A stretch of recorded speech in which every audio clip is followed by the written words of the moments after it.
Hello, friends and enemies, heroes and villains. Welcome to Epic Realms.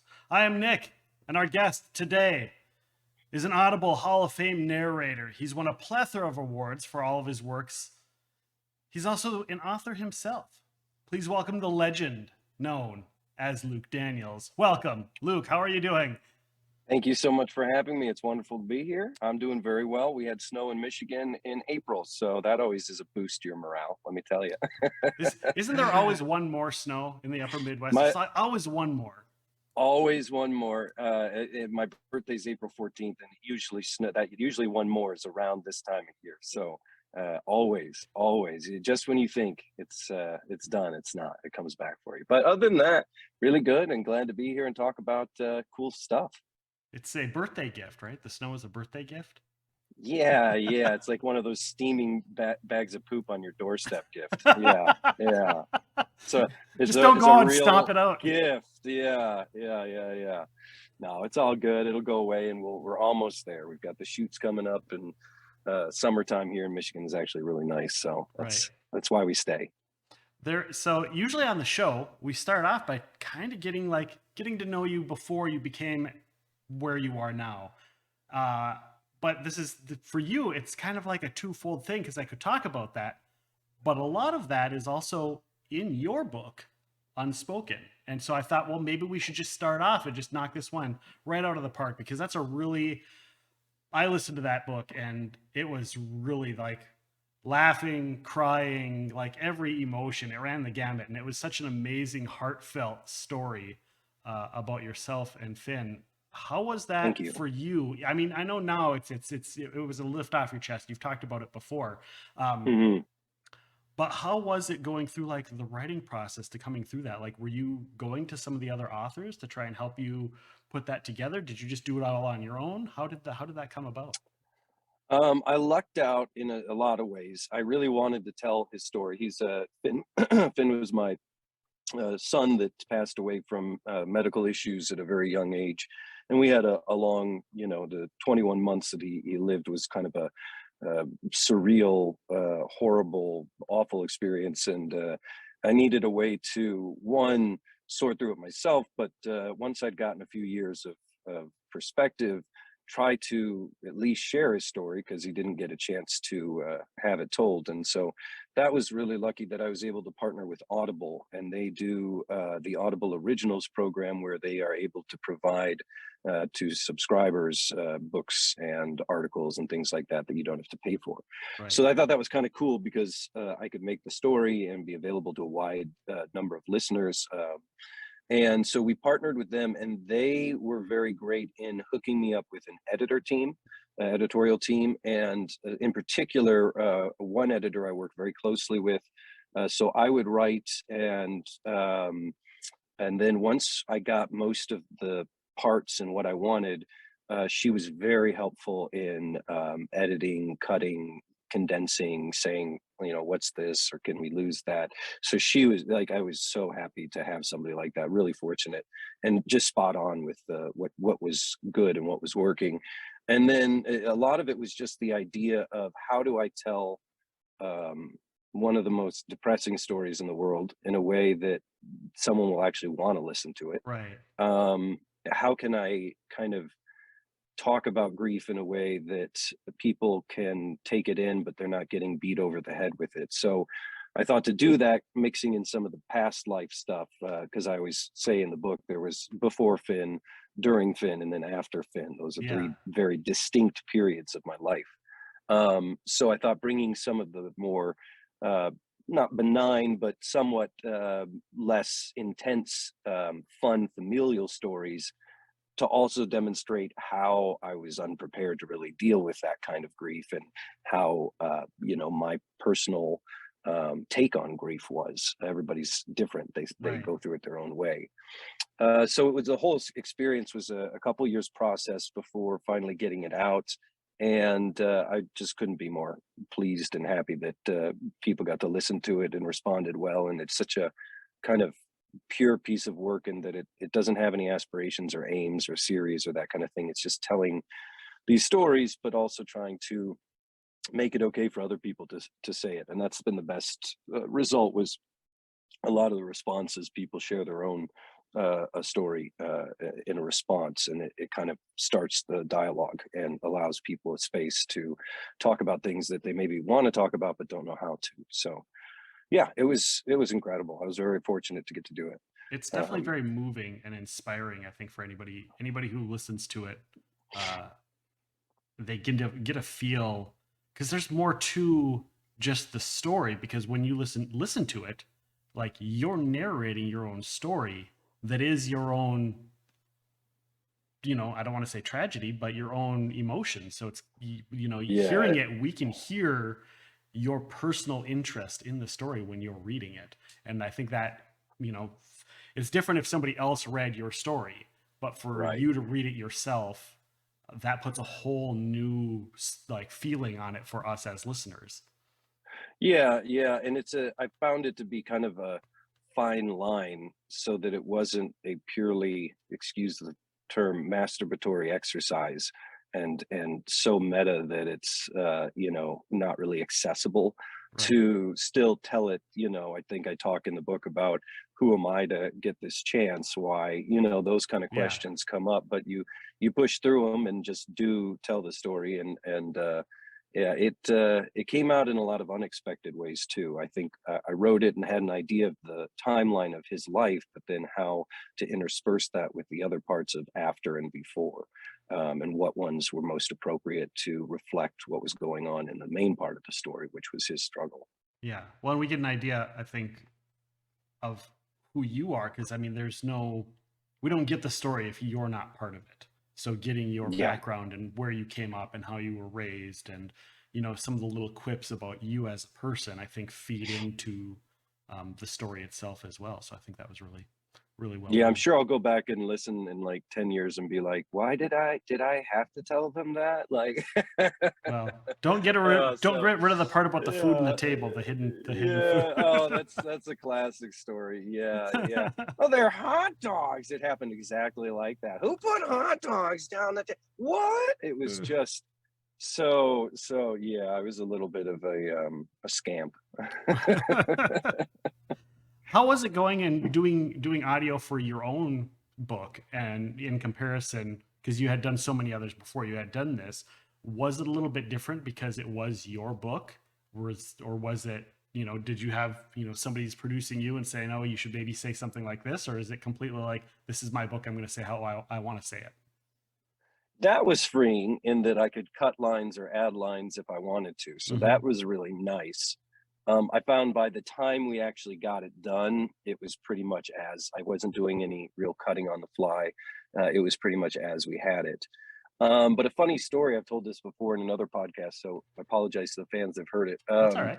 But when I narrated it first, I always narrate here at home, and you self direct. And so I did that, and Audible came back and they're like, we love it. It is so good. Do you think you could record it one more time, but with a director?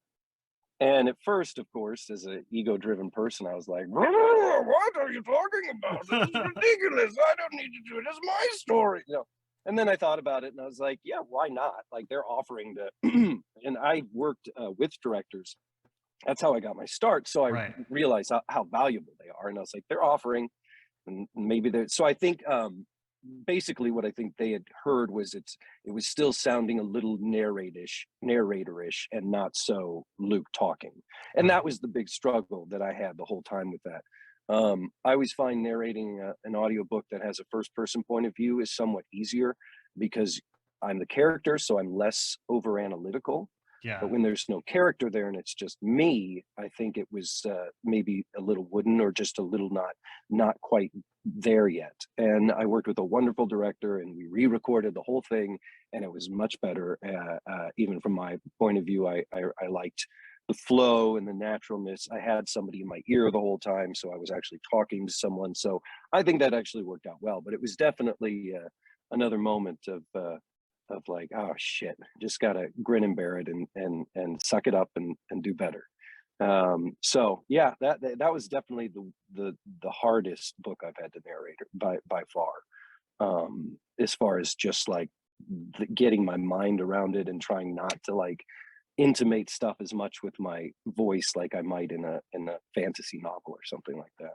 Right. When you're going through and doing audiobooks, because obviously, like you said, when you started off, you were working with, producers and directors and all that kind of stuff. Has that changed now that you're primarily, obviously, you still go into the studio once in a while? I heard you mentioned in another show. Yeah. Are you still going through that process, or is it a lot more just you because they trust Yeah. you with what you're doing?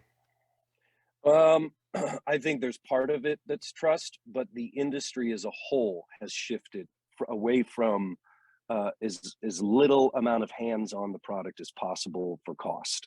So cutting out directors. So we used to have grew up in a studio system and started my, in a studio system. So there was a director, there was a casting director, there were producers, then there was a director, there was an engineer that was just running Pro Tools in the program, and then there was the voice talent.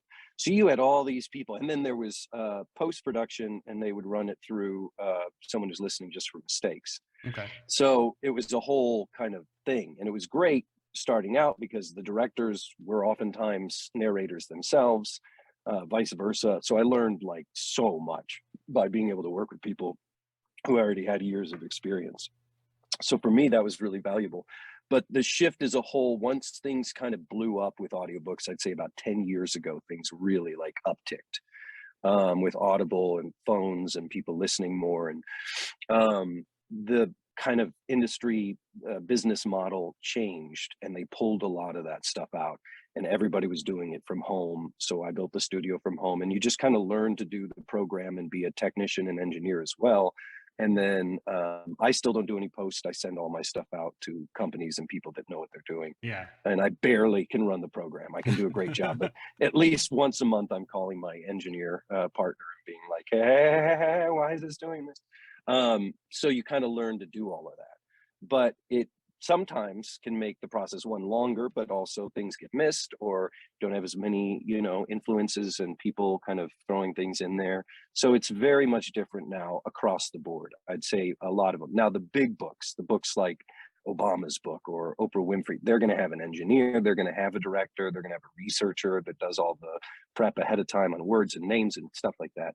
Those do it. But for most books, 90% of them, it's going to be a producer hiring somebody like me to do it all. Right. Do you ever have contact? I mean, let me phrase this a little bit better. How often do you have contact with the author? And was that something that changed throughout the course of your career? Where at the beginning it was like no contact with them, and now it's like, hey, how do you pronounce this word? How is this supposed to be? It's I don't see a list. That's exactly the way it was. When I first started out, they didn't want us to contact the authors. Also, social media wasn't as big of a thing, so we had less access to the authors unless someone was giving us a email address. There was really no way to get in contact with an author, and they didn't provide those. There were time it was always a go-between. You'd ask the casting person, "So is crawl pronounced crawl or is it crawl?" And then they go to the author, and then they get back to you. That has shifted majorly. Still, production houses like Penguin Random House Audio, big production houses, they have some more of that go between. They want to be kept in the loop. But for a lot of companies like Podium that I've worked with for years and years and years, they know now and they get most authors are asked for a list ahead of time of their characters, any preferences they have, like please make this person Texan or that kind of thing.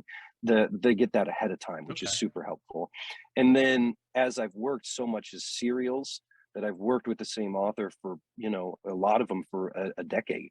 So we establish relationships. I've met some I've not met in person, but we are able to text or Facebook message or do quick things like if I'm in the booth. And a lot of times I'm hitting up Richard Fox, who does, these series, military series. Who's Captain Avery? Was Captain Avery in one of the books? And he'll write back, oh yeah, book 2 of series 3 and the da da da. So I can go back and listen to Captain freaking Avery. Right. So that's very helpful. And then with the advent of social media, there's a lot more partnering with authors where we're announcing things, they're announcing things, we're trying to do readings, live readings with them. authors are a little more involved in the actual process. And then I also work for the big publishers, but I also do self-publishing. Right. So then I'm even more involved with the author as the person that's kind of producing the project. When I've seen some of your stuff where you're working with them, and I think it's really fun for the viewers to kind of get a peek behind the curtain. Like, we have our favorite story, and then here we get to see you, read a section in your studio of, a Kevin Hearn book or a Justin Leslie book, and we get to see you kind of reading that, and it's always this neat little peek behind the book, but it also helps promote the book. Because I personally, I didn't even know about Max Abaddon until I saw you post a clip Right. of it, and you reading a thing. It's like, that sounds like a really good book. We're gonna have to listen to Mhm. that book. And tell my wife, we're getting this audio book. We're gonna listen to it on our next trip, or whatever. Yeah, I think the advent of social media, for all the horrible, horrible, horrible things that it does, Right. the good thing in my business is that it forms this really nice triangle between the author, creative head, the narrator, because a lot of people listen in that way, and then the fans or the listeners or the readers. And so there's just a way that kind of it makes it more inclusive. I think people feel like a little more of it's kind of a cool part of, like you said, to see behind the curtain a little bit, and it works out good for everybody. You know what I mean? It's like a Yeah. mutually beneficial thing. Fans enjoy it, we get like it because it's promoting it, and fun. So yeah, I think it's a really good way to do it. When you're doing these books, how do you? Because there's so many accents, and we had I don't know if you listen to other audiobooks or listen to other people's work, or even read other books if you have time for that. um, we had one known as Jarrett Lemaster came on, and he was like, Luke's like the king of these accents. Like, how the heck, how do Oh, you well, that's separate nice. some of these accents? Like, you get some of these books where it's like, I'm going to throw in three different regional Scottish accents and let Luke figure it out. Obviously, it's a silly thing, but at the same Yeah. time, like, how do you separate? Do you have a source that you have to go to? Do you like call up Scotland and say, "Hey, I need somebody from this area to talk to so I can get their accent down"? Like, how do you do that? It's funny you mentioned Scotland. I have a guy who wrote me, and he's like, "Hey mate, your Scottish is a wee off, yeah. He like wrote this whole thing about how bad my Scottish was, and I wrote back and I was like, I appreciate it, and he gave me like all these incredible tips, Okay. and it was really helpful and friendly and nice and fun. But so I think I bring it up because it's always an evolving process. Yeah. So some accents I find I can do a little more naturally. They come to me a little more naturally. Some accents I have like the hardest time with, and I have to work on them a little more. And so then sometimes I'll pepper them into a script just to get a little more practice on it if it fits, not just to Yeah. do it, but because, we got to press the envelope a little bit. So the only way I'm going to get better is to do it. I listen a lot. I've always been a listener. So TV, radio, I'm constantly kind of repeating what I hear or mumbling. It makes me like a crazy person and incredibly unpleasant to sit next to watching something. But I'm always parroting what I hear to try to how are they forming those sounds and picking up on them, like what's this person, why do they talk like that, oh, they're real in the front of the mouth. And then the other big huge part of it for me is the physicality of where the mouth structure is. So if he's Okay. a fat guy, is he really back in his throat? So I know anytime I come up to this guy, is he real kind of back here and swallowing almost? Mhm. Is it, and then it's a shift if there's someone really tight and in the front there, very much like that. So I'm trying to create little physical things that can become a little coat hanger to pull back on that guy. Oh, here comes the gruff captain. He always sounds like he's got something stuck in the back of his throat, and he's got something, he can't move his jaw very big. He's like a pit bull. So those kind of physical things help me. It's like muscle memory at this Right. point. If you ride a bike or do you do different katas and learn things like that, your body starts to naturally go there. And so I think some of that is that. And then I've always had kind of an affinity for the going back and forth. There's nothing better when I'm caught up in it and I can go through like a whole chapter of people talking back and forth and never make a mistake. I actually make less mistakes doing that than I do just a straight narration. That part is the hard part for me. And it's part of the part I always have to work on. I find, again, sounding too narraty, or it's real easy to kind of phase out a little bit and not be Right. specific with what you're saying. But the character stuff has always just clicked. And I was very lucky. I grew up in a theater environment, watching all this stuff, exposed to so much really good theater at a young age and great character actors. And then I went to school and got my master's degree, and we had, 3 years of intensive training in dialect, in vocal work, in speech, in that. So again, I was really lucky to have that basis to draw on later on when they're like, and he's from Wales. And I'm like, they just sound like Irish people, right? Right, And then you right. listen to it and you're like, no, they don't sound Irish. They actually sound more like Italian or something. It's very strange. So yeah, there's tricky ones, but I like it. I geek out on that stuff. So I think it was meant to be in a way. Was it hard for you when you first got it started? Because there's this standing thing. A lot of people, they always say, I hate listening to my own voice because what they hear when they speak isn't what they hear when it's played back to them. So Yeah. was that a issue for you starting off going, okay, well, I think I sound like this, but when you hear it back, it doesn't necessarily sound like that. Did you ever have any issues with that? Yeah, I think that's what I'm talking about when I'm listening to my straight narration and going, you sound a little stiff, or you're putting the emphasis a little weird. Why are you saying it that way? Those I'm more critical. But then I was bolstered when I'd listen to character stuff and I go, huh, that's actually kind of good. I like that. So that would help me to know, oh, okay, I'm kind of good at that. So how do I develop that at the same time? Not like, you got to do leg day also. So the narration is leg day. You've got to actually follow through and be good at that. Third person narration, especially, and making it engaging and not just words, a list of words. Yeah. You're known for all kinds of books. There's obviously we've mentioned the Kevin Hearn series, Iron Druid. Hmm. I'm sure you're sick of maybe not sick about talking about it. I'm sure that's brought up by Hell everybody. no. Hell no. So I I'm love it. gonna follow suit and I'm gonna ask you a Iron Druid question. Please do. And my question is this, and maybe you're aware of it, maybe you're not. I'm hoping you're aware of this, that almost everybody who listens to any of those books, they live their life now using the Oberon voice for their dog, for their friend's dog, for anybody's dog they ever come across. Hmm. How is that to know that like when people talk to their dogs, they use your voice and it's kind of just a standard for a lot of people and some people don't even know it came from you. Yeah, it's pretty much the coolest thing in the world. I grew up with dogs. We loved dogs. We were a dog family, and everyone in my family did dog voices. Like that was just it's one of those things where you grow up with something you don't think you think everyone does that. And I Right. think a lot of people do Yeah. that have dogs. But for my and everybody I always knew, even from an early age, everyone had a different voice for the dog. My dad would do the dog a different way than my brother would do the dog, which was a different way than I would do the dog. And so that always interests me too, that everyone's internal voice was a little bit different.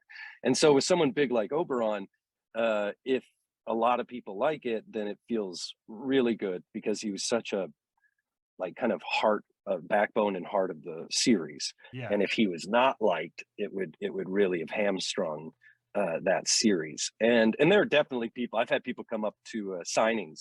I remember this one guy, and he's just staring at me, and I'm like, "Hey, how you doing?" And he's like, I just want you to know I really don't like your voice for Oberon. I was like, that's awesome. Yeah, I know a lot of people, yeah, they think it's kind of too Scooby Doo, but yeah. He's like, yeah. I was like, okay. And he's like, can you sign this? And I was like, all right, sure, Well, sure, dude. to me it's amazing and a lot of fun and a lot of our listeners agree. I know we have a couple hardcore fans that are in our chat right now that are asking a bunch of should we questions, have but should we have Oberon say hi to sure, the fans? All sure. right. So what is Twitch? Because I do it when I'm on the ground and a bug lands on me, I twitch. Is that what it? Does everybody just go and they're just like, like I don't understand what it is. Like, is it that they're hungry and they need sausage, so they're just like twitch? Is it like a bunch of people who used to do meth? I know that's tweakers. I don't know Twitch. Oh well, that Yeah, yeah. Oberon doesn't get Twitch. Yeah, he's the one I get most often. People are real sweet and they'll say, my boyfriend and I are getting married, or it's his birthday, and I want to surprise him. So we'll do a little sound recording and send it off of that. So he's very popular and near and dear to my heart. Although we have a small Shih Tzu, and his voice is a little bit similar, and I'm always castigating myself, like, you can't make him Oberon. Like, it's not the same. Like, that's cheat. Are you cheating? Like, if anyone knew that you're cheating and using a voice for your, but it does seem to fit him. It's just not as deep because he's little. So he's a little more like this and kind of like he's up in here, all crazy. But Right. it's the same kind same idea. of like the Yeah. Boston Terrier. I'm Yeah, yeah, yeah. Food. Yeah, food. Starbuck. Food. Squirrel. Yeah, yeah, yeah, yeah. But there's other ones too. So I love it. Thank you for bringing How that do up. you enjoy doing the evolution? Because we were talking earlier about series. You know, the Kevin Yeah, Hearn series. You've got the Max Abaddon series. You've got the Hunter Blaine's Preternatural Chronicles. Uh, yeah. all of them. The characters evolve. Is it your decision to evolve their voices a little bit as well, or is it something where they're like, hey, they've kind of changed a little bit, and can you make that reflect? How does that come about? I think that's a really good question, and I think both are true. So there's definitely been times where I've done books and the voice has evolved because as the series goes on, it may be 10 years. So my voice may be a little different. Also, I may subtly shift it if I don't like, if I listen back and I'm like, like I was very aware with Oberon that don't go too far, right? Right. So I can remember series going in and being like, pull back a little bit. I might have gone a little too far on that last one, or just kind of trying to find that sweet spot without, because part of the tendency is to always push harder and try harder and make it funny again, and that's usually when it falls flat. When you're surprised or something happens naturally, then it's gonna sound well. Um, and then the other, there is progression. Like for instance, I just started a new series for J.N. Chaney called Uplink Squadron. It's about awesome fighter pilots in space. Don't have to say anything more. And the guy started out, and I put him in kind of a deeper, open kind of register. And I thought to myself, well, he's kind of a noob at the beginning of the book, and I know he's going to develop into the main character and kind of the badass fighter pilot, but he's a rookie at the beginning. Right. So with that same idea of kind of having it open and deeper, it was a little more kind of goofy and dumb. But then by the end of the book, he can be tough and have these things where he's like, "Come on, guys!" Da da da da. So we could evolve to that. So at the beginning, he wasn't that "I'm hard as nails" kind of guy, but I gave him a tone that as he progresses and gets more confident in his skills, he gets to sound a little bit more that. So that would develop a little bit. Um, and then if there's like young people that grow old, Oberon, he definitely sounded a little different in the first few books. It was a little more stilted and it was good. I loved it, Hmm. but I needed more range because he had so much to do. If I just every time did everything like this, when Right. he's doing like pages of dialogue, it was just like, I was like, that doesn't work. So how can I give him more inflection and up and down? And then there's he can go really high or he can go really, so to give him the range to be able to be articulate and convey a lot of different emotions. So fill it out a little bit. Right. Well, since we're talking about Oberon and the thing, you've got a little short story you do coming. You just recently Yeah, did coming up. Jim Butcher and Penguin Random House is doing a collection with he's editing. There's a bunch of different fantastic current authors, and there's a new Oberon and Atticus story in there by Kevin Hearn. It's really good and really fun, and it's a core Atticus and Oberon. So it's kind of like it takes place now in the series. Okay. It's not a prequel or anything like that, but it really is the kind of back to the grassroots of Oberon and Atticus on an adventure together. Okay. It was just a lot of fun, and I love short stories. Yeah. I love narrating them. I love listening to them. I just like those kind of bites. It's about an hour long, but the whole book is much longer, obviously. And then there's all these different great talents on it. So I was going that's to ask you if it heroic. was multiple Yeah, a narrators or lot of just different okay. great narrators or iconic ones that have their series and stuff like that. It's called Heroic Hearts by Penguin Random House. That should be coming out. It's on pre-sale now, and it should be out within like the next month or so. Awesome. Yeah, so that was fun to come back to. Anytime I can do Oberon and Saber, and he's so Kevin Hearn is like I feel like he's the unsung hero because his stuff is so funny. Like I could really not do anything and it would still Right. play. So and he's so gracious about Oberon and his kind of fanatics and all that. And anytime I've done the most signings and spent the most time with him personally, and he is just every bit as intelligent, funny, and sweet as you would hope he is. He's just a mensch. You have some other books coming out as well. Mm-hmm. Mm-hmm. I Just a know couple. there is the Justin Leslie's Max Abaddon is coming out. The Crystal King. He just posted not long ago a little thing on social media with some of the outtakes. Oh, did he? He Yeah, did. he's so cool because he does the music stuff. He could actually, like, he's actually really talented, and he's so unassuming that and so nice that you don't realize it. Because he just seems like a regular everyday guy you'd like to have a beer with. Right. But he's actually real, like that music that he comes up with all on his own.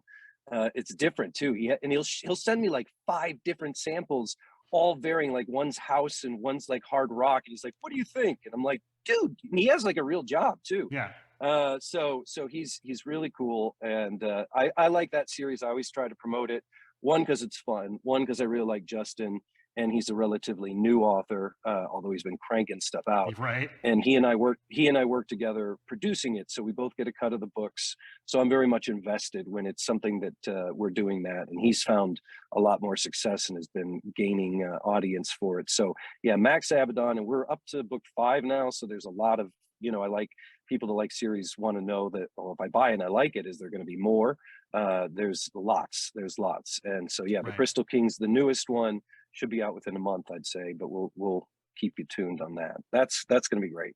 With the rate at which he is pumping them out, how is that for your schedule? Because obviously that he's not the only one you're doing stuff for. So if you have like, do you have like a backlog where you're like, all right, I'm booked out for 3 months, and then I gotta get this other book out. Okay, I gotta fit it in there somewhere.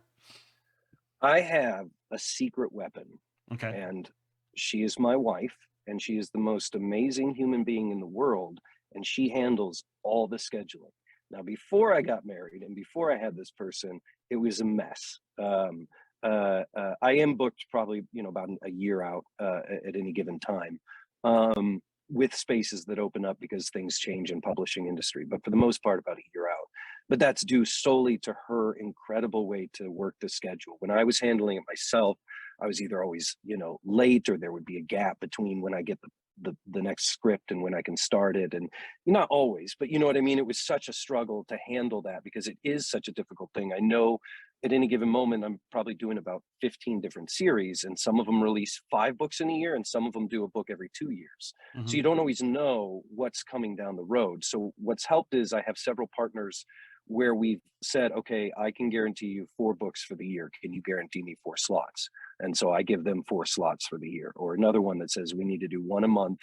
Can you guarantee me that? And we've worked together so that we've started to build that kind of system where there's always something in and out. And then I just try to stay on top of that and finish them in time. But it's all due to her administrative working, being able to know, is Luke going to actually accomplish this? Is this enough? Is it too much? Is it just enough? So we try to schedule out, and I've been doing it long enough since it's all from home, knowing what my actual output is and how much I can bank on for a week, how much I could get done and not go crazy and those kind of things. It's taken a long time. That's the hardest part about the job is really being good with your schedule and being productive and having things line up so that when one project's done, you go right into the other and you just keep that ball rolling.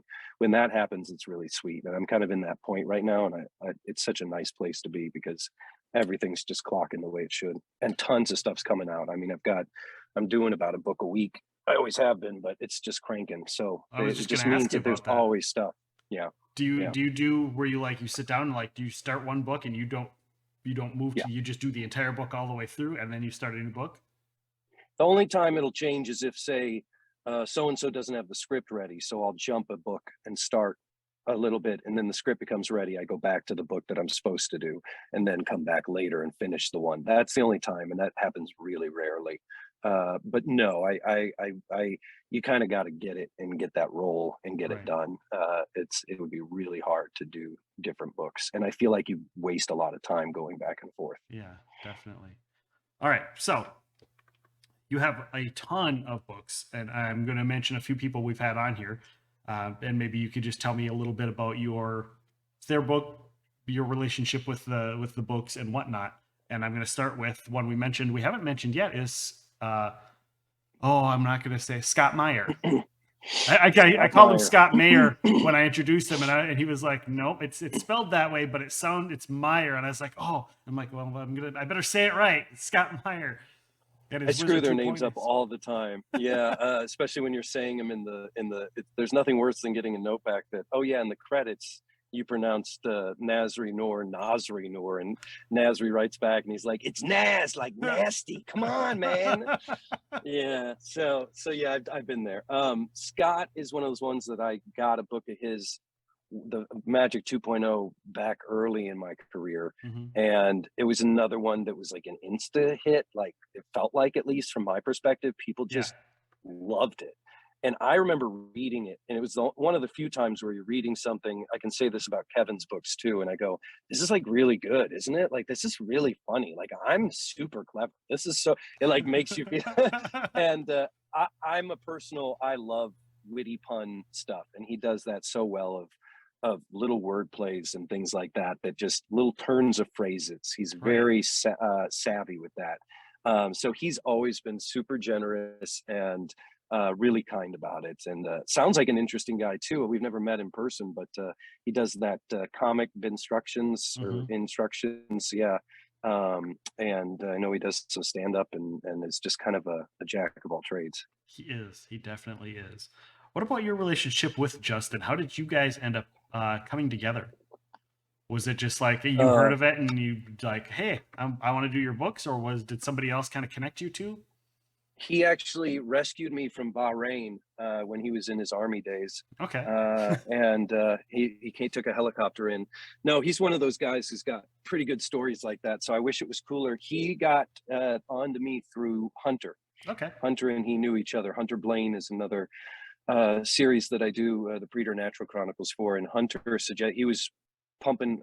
Justin was starting his stuff, and Hunter suggested me. And the thing that sets Justin apart is he's like, talks the talk and walks the walk, in that he's like, I want to do this, and then he does all these things to follow through, like getting the sales up by working the promotion, by putting some money in, so we have really killer covers now. So he's one of those guys that like is hungry, and also really easy to hang out and talk to, which are sometimes don't always go together. He's very chill, but at the same time he's very driven. And so for me, when I first saw that about him, I was like, yeah, I'll take a chance, and we'll definitely work on this, because you're not just blowing smoke, or it's not just kind of a Sunday drive for him. He is really motivated, and but also funny and creative and cool, and you kind of guy you want to hang out with. So it was a good, easy fit. So we met through Hunter, and then I went down to after I'd done a few books for him, I went down to Florida for another book signing for a different author, and we met and had dinner, and it was real lovely, and met his wife, and so we're planning on going down and doing a convention, which I'll jump to now as long as we're talking Yeah. about Yeah. it. Go for it. Yeah, it's in September in Saint Augustine, which is where Max Abaddon series takes place. And what's the name of it again? It's the Ancient something City con. Con. Ancient City Ancient Con. City Con. We just decided to go there, so that'll be in person. So it'll be a good way to meet and greet. Ancient City Con in St. Augustine, Florida, in September, and with Justin. So it'll be kind of a Max and Justin and Luke special. So I'm looking forward to that. That'll be really cool. Is there so I- you have such a long, vast list, but we're talking about, you got Wizard 2.0, which is Wizard kind of sci-fi-ish. You've got Hmm. the Uplink Squadron, which, Hmm. um, and then you've got like Military yeah, sci-fi. military sci-fi. You've got Max Abaddon, which is like urban fantasy, and Kevin Hearn. But then there are other books that you have, like a Nora Roberts, that you've Oh yeah, done. yeah. Well, I knew early on, one, I get bored doing the same thing. Yeah. Two, this is a business for me, and I knew that the more buckets you have, the better. And so I really wanted to do everything. Yeah. I've done romance, I've done, erotica, gay erotica. I take basically anything if it's good, but also because I think that really challenges to do something differently like that. Lately, most of my schedule's been taken up by the lit RPGs. Hmm. But that's a recent addition. Like I'd say 2 to 3 years ago, I probably had like 1 lit RPG series, and now I've got probably half a dozen to a dozen lit RPG series. So there's waves too, and I always try to diversify like that. I got to really some of my favorite ones was I got to do some old writings of Jack Kerouac that got published. That was Wow. super freaking cool. Some the name's gonna Roth name just gone. But yeah, some classic writers that was really cool experience to get to actually do those. I've done some nonfiction. There's a one on investing that's real popular that I did a while ago. So all of it is a very informative way, and it helps to diversify as a business. So I'll try to do anything that comes across if it's well written, as long as it's not hurtful. Do you enjoy? Do you get time to enjoy the books and the stories while you're reading them, or is it work and then Yeah, afterwards you try and? it's work in that you have to do it, and there's times when you don't want to do it, but it's the best kind of work in that when I'm doing it, I'm engaged, I'm having a good time, I'm trying to figure it out. I'm very like focused. It's exhausting because of the level of focus to Right. stay in it. So I do enjoy it. I don't read for pleasure anymore, which is Okay. the only sad part. I just cannot get myself to pick up something and read it. It's like I feel like a Right. vampire in sunlight because that is what I acquaint work with. Even though I want to, I have stacks. My dad just wrote a fantastic novel, Western novel that's getting a lot of praise. I haven't read it. Oh That's like the no. most shameful thing in the world. And he does not let me forget it as he shouldn't. But yeah, I just can't get myself to read. So yeah, it's the one drawback to it. But luckily, what I am doing for work would be stuff I would read on my own, so it all kind of comes together. That's good. Luckily, Yeah, that's good.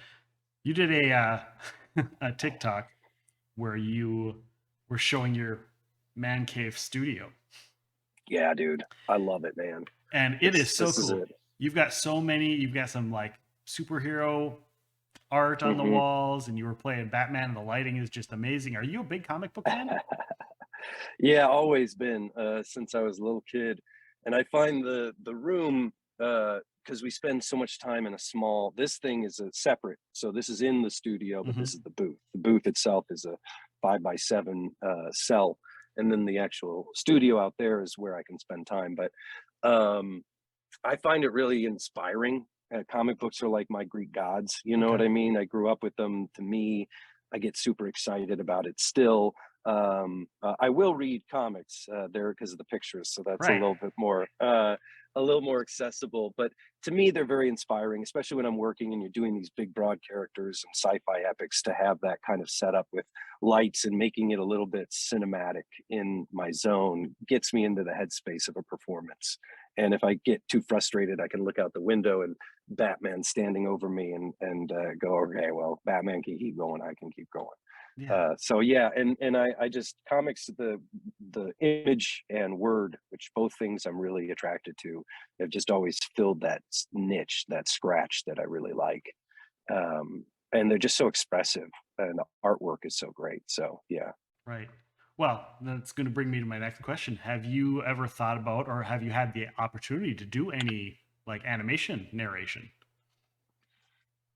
No, one. It's a funny story. It hasn't been out yet, but I got a random call from American Dad, the casting director on that, and the guy who is the showrunner, creator of American Dad, was a fan from Alaron Kong's books, Okay. and had requested if I could do a voice on it. And we got it all worked out, and I got to do two different one-off characters in one episode, just totally random. But I did that over a year ago, and it still hasn't aired. Oh So wow. either they've cut it, or but they told me we get all the recording a year before anything airs Wow. because it takes so long to animate and all that stuff. So that was interesting, but yeah, that was just a one-off, but it was really fun for me because that's super cool and funny stuff. So yeah, so we'll see. I'll make a post if it does come out.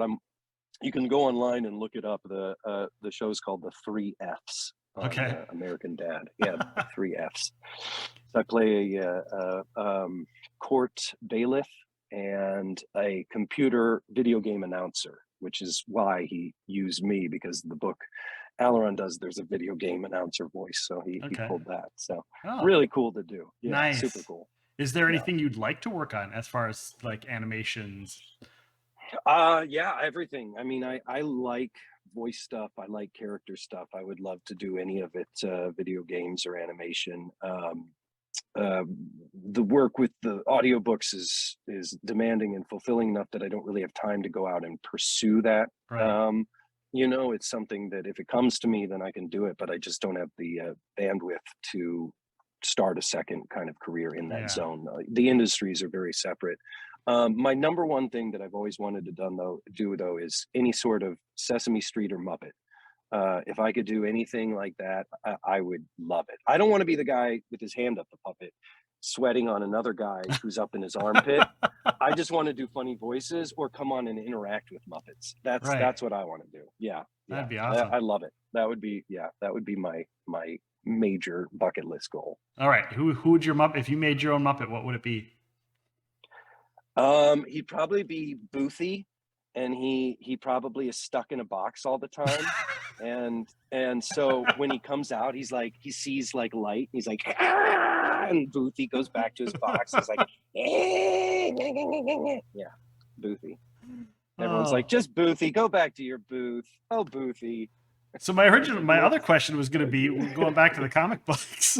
Like we're just going to skip over Boothie in his box. If you could pick one superhero to voice, who do you think you would pair up with, or who would you prefer to do? oh, that's a great question, man. I like that. That makes me think.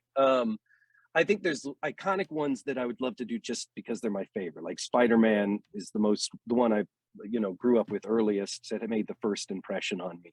So doing that would be great, but I don't think I wouldn't cast myself as Spider-Man. Right. Obviously, I'm a little older and stuff. Um, Batman is so fun because he's so dark and angry, and you really get to do that kind of pathos, which would be so fun. Um, but I also really like the quippy stuff. So like a Green Lantern or I wouldn't want to touch Iron Man because Right. everything's just RDJ. In fact, I know the guy who does the RDJ voice for What If, when they had Oh Iron Man wow. on it. It wasn't Robert Downey Jr. It was this other incredible actor, Mick Wingert. He does the Jack Black impression for the what's that Kung Fu Panda show. Oh okay. So he's incredible, nicest guy in the world. But yeah, when he got that, I was like, that's like, you got some big cojones, man. And he did it and nailed it. It was great. It wasn't like it just sounded natural, but sounded like Robert Downey Jr. So that kind of thing is cool. But yeah, I do maybe a Green Lantern or Batman. Let's Okay. answer it that Okay. long way round. Awesome. Uh, Tell us about your you do a lot of landscaping, outdoor stuff. You got some Instagram. You're out there planting plants, and I love yard work. Yes. We're putting in a chicken coop this summer, and I was like, this is, I'm all over it. Ah, And so when I saw you doing that, it's like, well, that's kind of cool to see some of that stuff. What is some of I your love it. your projects this year you're expecting to do? Obviously it's Oh, I love it, man. Well, again, you can't get any more different than sitting in a box and going Mhm. out. So for me, it was sprung out of, I've always liked outdoors and doing stuff outdoors, but it was never really something that I've done for a lot. It was just in the last few years that I was like, I need some way to get outside, be outside. I'm not a big like go for a jog guy or that kind of thing, but I Right. love manual labor and digging holes. So my favorite thing to do is dig rocks up. Okay. It's like the most labor intensive, stupidest thing in the world, but I love it because I have some property. I can just go out and find these beautiful Michigan field stones, dig them up, and then put them in random places. And people are like, "Oh, look at your beautiful rocks." And I'm like, "Yeah, that was free." But then I've been doing a lot of planting, developing a garden around the house. So with some perennials. And then my big favorite thing is evergreens, because in Michigan it still gives you some color during the winter. So I've created kind of an evergreen small one shrubs, spiral ones, those kind of things, like a little thing. And I'd like to eventually do some sort of maze, labyrinth, pond type thing, but I really need a digger, and Right. I got to buy that. But the federal government wants their taxes first, so we got to wait. Yeah. Yeah, that makes sense. Then you got to But I put in a love it. koi There's nothing pond. better. Get a koi pond. Get some little Yeah, I koi. don't know what to do about the pond because, like, you're in Minnesota, we have such long winters. I'm like, is this just going to become like this? One, is it going to be frozen most of the year, and then in the summer, is it just going to be a vat of mosquito, a place for mosquitoes to hang Well, out? let me tell you, I know a guy that has a koi pond that can give you all the information you need For reals? for Yeah. Oh, reals. Yep, you? I got All 7 right. of them. So yeah, if you that's why I brought it up Oh, because I was like, I got a koi pond. He could and have a koi pond.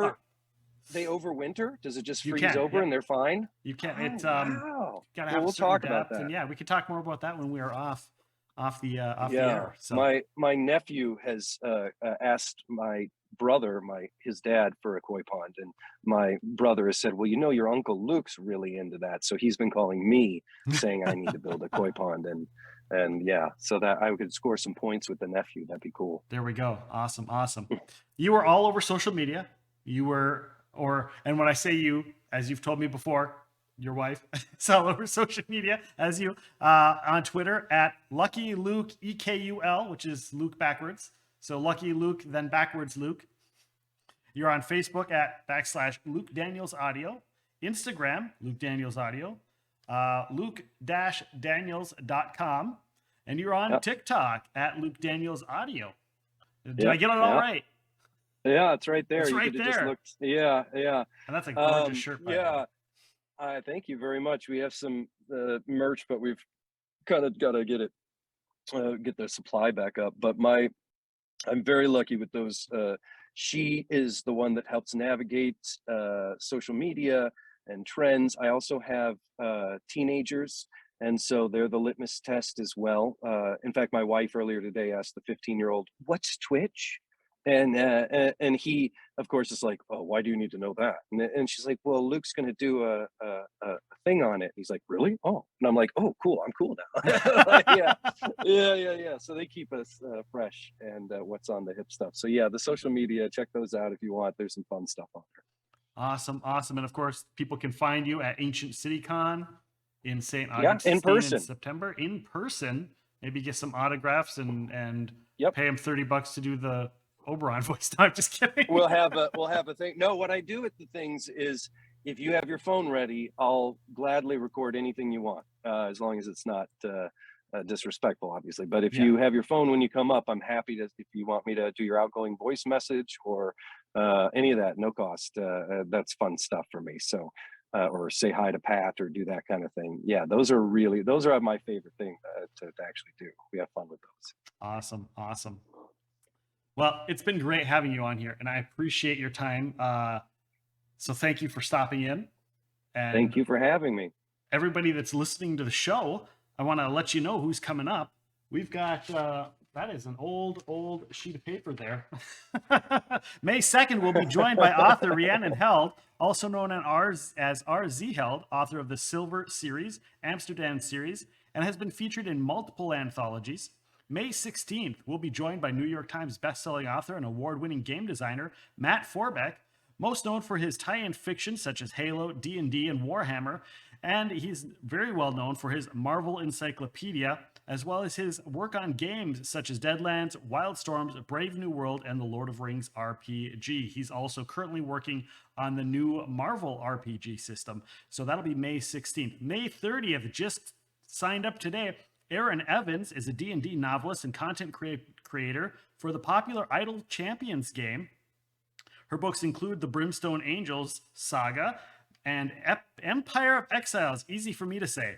She can also be found on the Dungeon Scrawlers Twitch channel, so make sure to join us live for these shows or listen to them on the podcast. Be sure to subscribe and rate and review. This helps us get more eyes on us and more eyes on our guests, which is most important. So for Luke Daniels, I am Nick, and I want to thank you all for listening to Epic Realms.